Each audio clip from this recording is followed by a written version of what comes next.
Assalamualaikum warahmatullahi wabarakatuh. Halo semuanya. Halo teman-teman semua. Halo semuanya. Assalamualaikum warahmatullahi wabarakatuh. Halo semuanya. Kami dari kelompok 4 pengantar metode statistika TPBG akan menjelaskan rasio antara laki-laki dan perempuan dalam mengenal fenomena panik buying akibat COVID-19. Sebelumnya, izinkan saya memperkenalkan diri terlebih dahulu. Nama saya Fani Hartining Tias dengan NIM 10191027. Perkenalkan, nama saya M. Syafi Ma'arif Abdullah, NIM 07191045, Prodi Teknik Sipil. Perkenalkan, nama saya Wahyu Abdillah, NIM 08191084 dari Prodi Teknik Elektro. Perkenalkan, nama saya Galungan Puparan, NIM 31936 dari Prodi Teknik Mesin. Saya Sahra Nur Hamidah dengan NIM 05191068 dari Prodi Teknik Kimia. Saya Karsi Nur Adila, NIM 08191022, Prodi Perencanaan Wilayah dan Kota. Perkenalkan, saya Praditya Dwi Jati Wibowo dengan NIM 05191056 dari Prodi Teknik Kimia, kelompok 4 pengantar metode statistika, T-kelas TPBG. Pada bab 1 akan dijelaskan oleh Praditya Dwi Jati. Pada bab 2 akan dijelaskan oleh Galumawan dan Sahra Nur.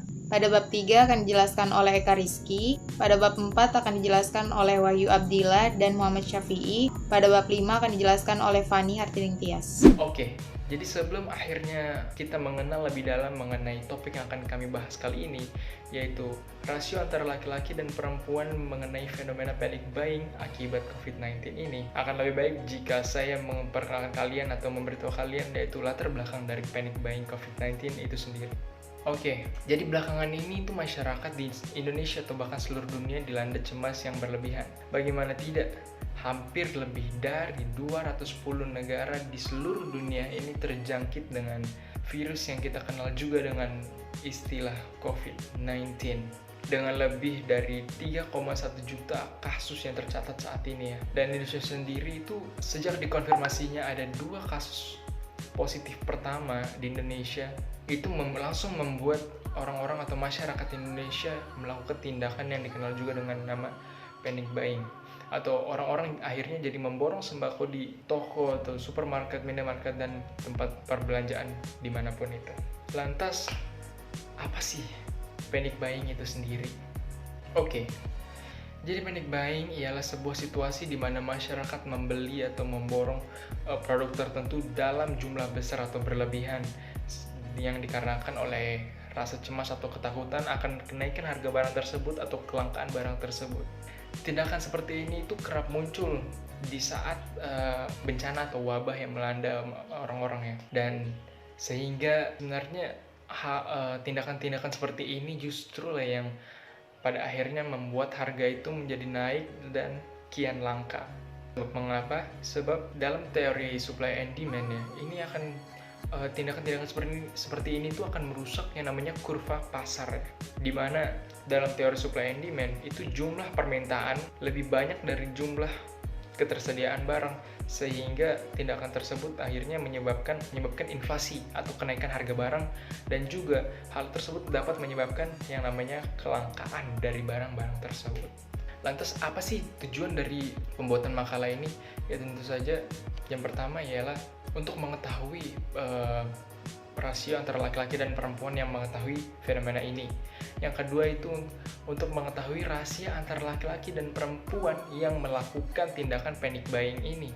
Dan yang terakhir ialah untuk mengetahui apa sih dampak dari fenomena panic buying ini di daerah sekitar kalian. Seperti itu.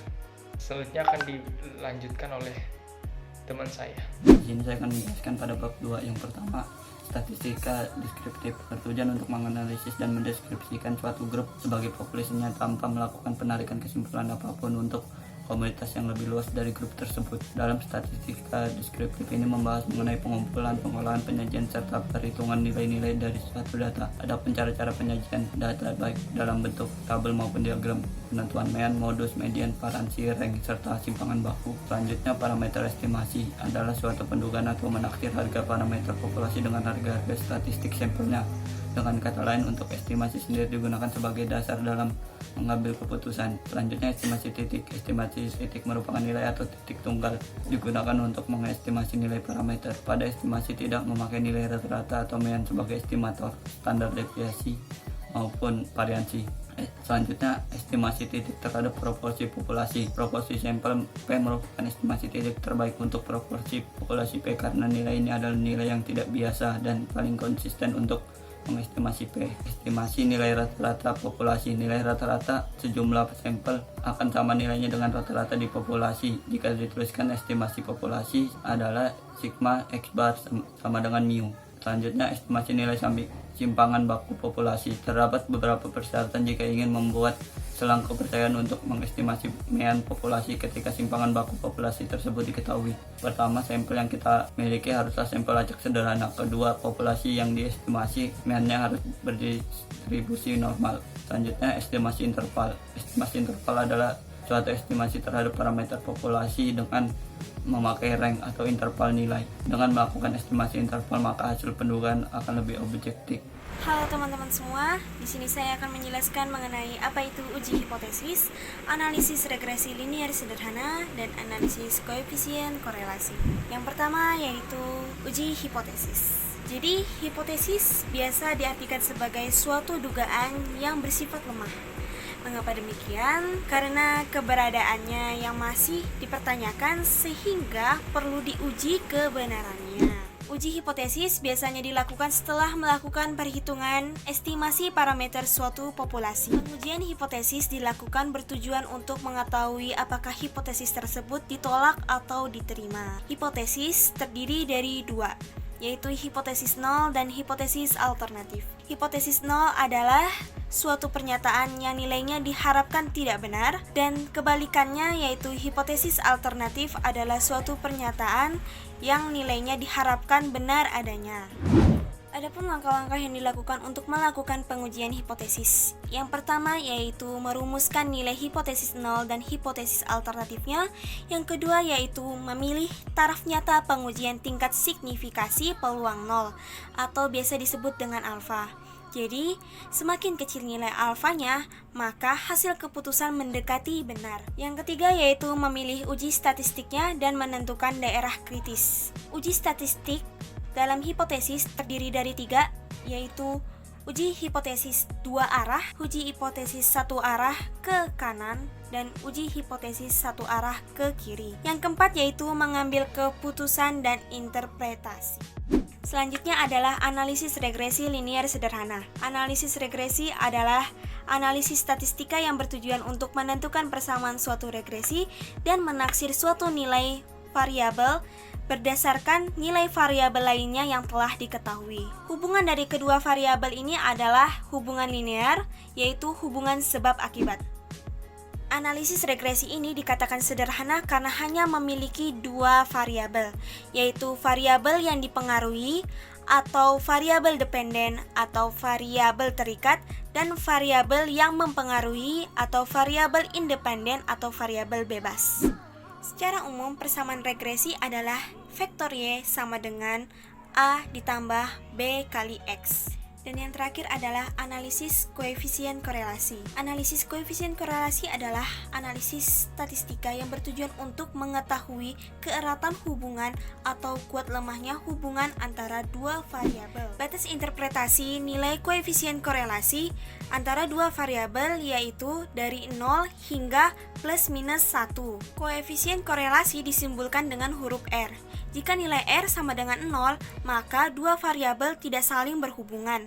Sedangkan jika nilai R sama dengan plus minus 1, maka antara dua variabel sangat memiliki hubungan yang erat. Adapun perhitungan koefisien korelasi menurut Karl Pearson dengan keterangan N adalah banyak sampelnya, X adalah nilai variabel bebas, dan Y adalah nilai variabel terikat. Menurut salah satu ahli yakni Sugiono, tingkat keeratan koefisien korelasi memiliki batas dan nilai interpretasinya masing-masing.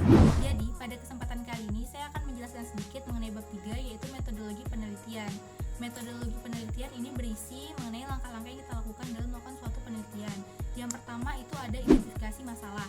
Nah, kelompok kami menentukan masalah berupa fenomena panic buying. Kami ingin mengetahui bagaimana perbandingan antara laki-laki dan perempuan yang mengetahui fenomena panic buying.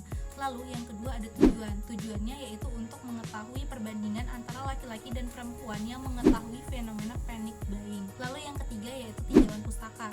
Tinjauan pustaka yang kami gunakan yaitu statistika deskriptif, parameter estimasi, uji hipotesis, koefisien korelasi, dan juga regresi linier sederhana. Lalu yang keempat yaitu pengumpulan data. Untuk mendapatkan data, kami melakukan penyebaran kuesioner secara online menggunakan fitur Google Form kepada sasaran yang kami tuju. Kami melakukan penyebaran kuesioner sejak tanggal 20 April 2020 sampai 3 Mei 2020. Lalu yang kelima itu adalah pengolahan data. Setelah data-data yang kami butuhkan terkumpul, kami lakukan perhitungan untuk mengolah data-data tersebut dengan menggunakan rumus statistika deskriptif, parameter estimasi, uji hipotesis, koefisien korelasi, dan juga regresi linier sederhana. Lalu yang keenam ada populasi dan sampel. Nah, populasi kami tentu saja yaitu masyarakat umum yang kami bagi berdasarkan jenis kelamin yaitu laki-laki dan perempuan sebanyak 420 orang, yang masing-masing jenis kelamin berjumlah 210 orang, dengan sampel sebanyak 131 orang yang kami dapatkan dari tabel Morgan dalam teknik sampling. Lalu yang selanjutnya ada kesimpulan dan saran. Jadi kesimpulan dan saran ini berisi hasil data yang kami peroleh berdasarkan perhitungan dari koefisien korelasi, regresi linier sederhana, statistika deskriptif, parameter estimasi, dan juga uji hipotesis. Pada kesempatan kali ini saya akan menjelaskan sedikit mengenai bab 4, yaitu pembahasan dan hasil data. Pada bab ini akan dijelaskan oleh dua orang, yaitu dengan saya sendiri dan teman saya, Wahyu Abdillah. Pada bab 4 ini berisi mengenai pembahasan dan analisis hasil data dari suatu penelitian. Yang pertama ada teknik sampling. Teknik sampling adalah teknik atau cara mengambil sampel dalam suatu penelitian. Yang kedua ada statistika deskriptif. Statistika deskriptif dilakukan perhitungan yang meliputi mean atau rata-rata, median, modus, range, variasi, dan standar deviasi. Selain itu, data yang dilakukan adalah data kelompok. Karena sampel pada penelitian ini menggunakan rentang jumlah pengetahuan terhadap fenomena panic buying per orang. Jadi, data kelompok ini dibagi menjadi dua, yaitu data kelompok laki-laki dan data kelompok perempuan. Untuk statistika inferensia akan dijelaskan oleh teman saya, Wahyu Abdillah. Sekarang saya akan menjelaskan lanjutan dari bab 4, yaitu mengenai statistika inferensia. Untuk lanjutannya, jadi perhitungan pada statistika inferensia seperti estimasi dan uji hipotesis. Pada estimasi terbagi menjadi 3, yaitu estimasi rata-rata, estimasi proporsi, dan estimasi varians. Perhitungan kali ini akan menghitung estimasi rata-rata dan uji hipotesis rata-rata. Yang pertama, estimasi rata-rata. Rata-rata jumlah pengetahuan antara laki-laki dan perempuan mengenai fenomena panic buying karena adanya pandemi COVID-19 ini dari sebuah sampel yang terdiri dari 210 orang masyarakat dari berbagai kalangan adalah 75,7381. Itu adalah rata-ratanya. Dengan standar deviasi yang kita dapatkan adalah 18,2966. Berapakah estimasi rata-rata dari dampak akibat fenomena panic buying dengan interval konfidensi 95% adalah sebagai berikut. Jadi, dengan menggunakan tingkat kepercayaan 95%, berarti kita menggunakan 1 dikurang alfa sama dengan 0,95, yang berarti alfanya sama dengan 0,05, dan kita bagi alfa tersebut dibagi 2 menjadi 0,025. Nah, kita dapatkan dari estimasi rata-rata tersebut dengan rumus X rata-rata kurang ditambah dan dikurang Z alfa dibagi 2 dan dikali standar deviasi dibagi akar N. Kita mendapatkan angka 73,2685. Jadi kita mendapatkan estimasi rata-rata untuk interval konfidensi 95% yaitu 73,2685 sampai 78,277. Yang kedua, estimasi proporsi dari suatu sampel random yang terdiri dari 210 masyarakat yang terdiri dari laki-laki dan perempuan. Diketahui 63% sudah lumayan mengetahui mengenai fenomena panic buying.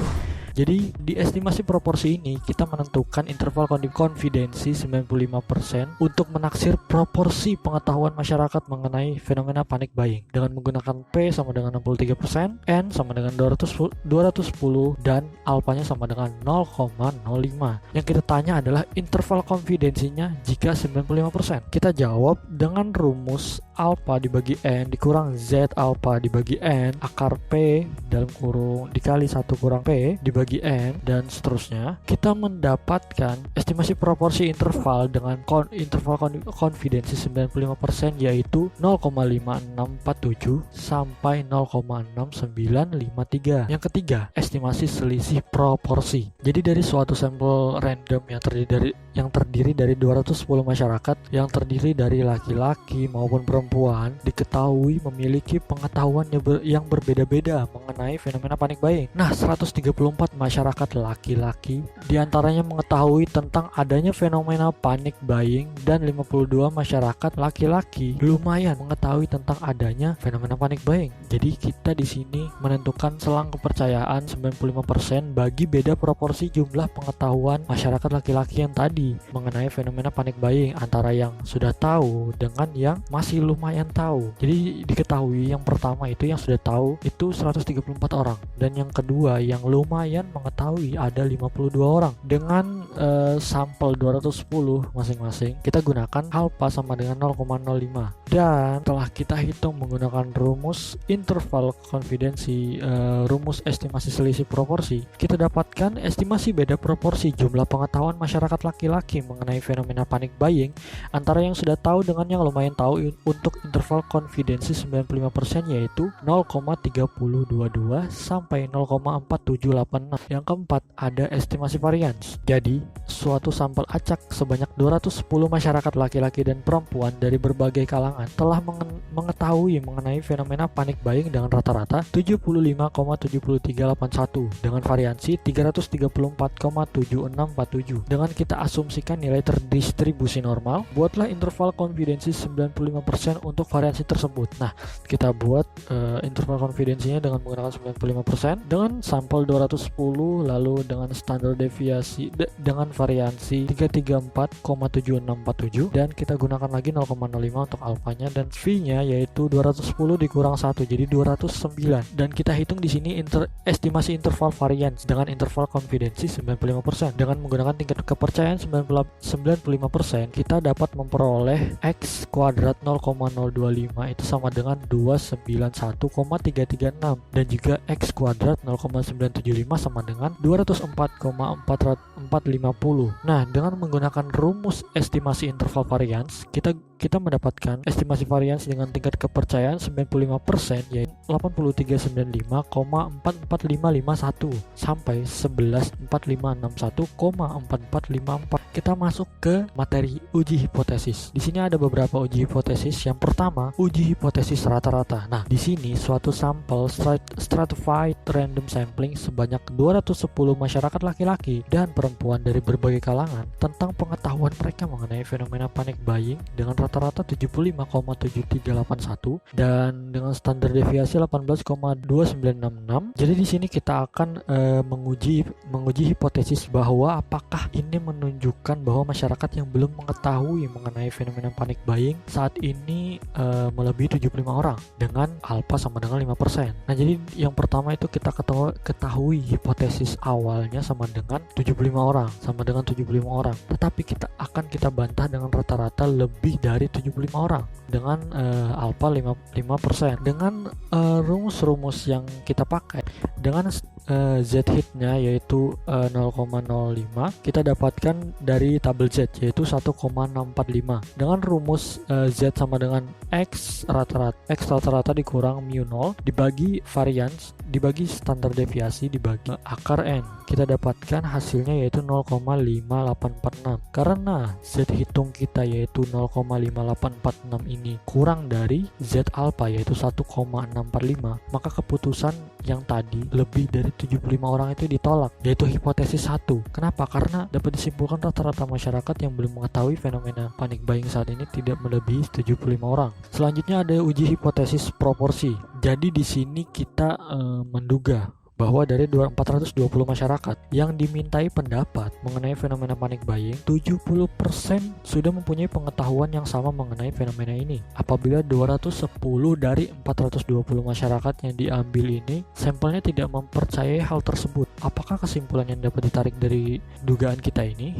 Dengan menggunakan taraf nyata 5%. Yang pertama, 70% yaitu 0,7. Lalu Q0 sama dengan 1 dikurang P0 yaitu 0,3. Dan dengan menggunakan N sama dengan 420 dan P-nya yaitu 210 dibagi 420 yaitu sama dengan 0,5. Dan kita tanyakan apakah kita menerima hipotesis yang pertama atau yang kedua. Dan dengan Z yaitu 0,025 yang kita dapat dari tabel Z yaitu 1,96. Kita hitung Z hitungnya, kita hitung dan kita dapatkan yaitu min 8,9286. Karena Z hitung kita yang tadi itu kurang dari 1,96, maka keputusan H1 yaitu hipotesis 1 itu ditolak dan bisa disimpulkan bahwa tidak ada alasan yang kuat untuk menolak pernyataan kita bahwa 70% masyarakat itu sudah mempunyai pengetahuan yang sama mengenai fenomena panic buying. Selanjutnya ada uji hipotesis varians. Jadi seorang mahasiswa melakukan penelitian pada sejumlah masyarakat laki-laki tentang pengetahuan mengenai fenomena panic buying.